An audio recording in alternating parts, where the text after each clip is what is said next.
E en Cangas do Morrazo o bo tempo é sinónimo de praias ateigadas, pero os veciños están fartos dos visitantes que aparcan o coche onde queren, sen control. A Policía Local vai poder sancionar os que están mal estacionados nos accesos aos areais, algo que ata agora non podían facer. O domingo pasado baixou por aquí unha ambulancia e non pudo chegar aí abaixo.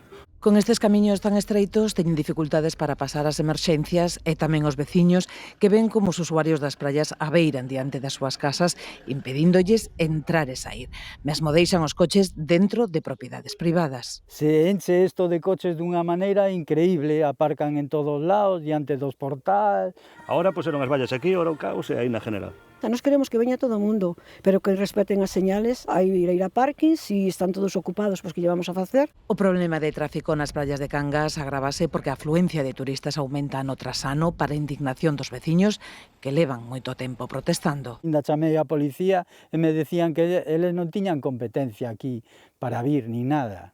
E é que en temas de tráfico a Policía Local só pode actuar en zonas urbanas, polo que dende a área de urbanismo do Concello decidiron facer cambios na cualificación desas zonas. Se delimitan determinadas zonas cercanas ás praias, donde podemos delimitalas como núcleos xa consolidados, para que aí poida a Policía Local poder ter competencia a hora de controlar o tráfico. En total estabeleceronse 14 núcleos urbanos máis, que agora toca sinalizar un traballo a contrarreloxo. Son 78 cartéis novos que hai que colocar. No resto das zonas que non cumprían os requisitos de urbanismo, a regulación do tráfico segue a ser competencia da Garda Civil.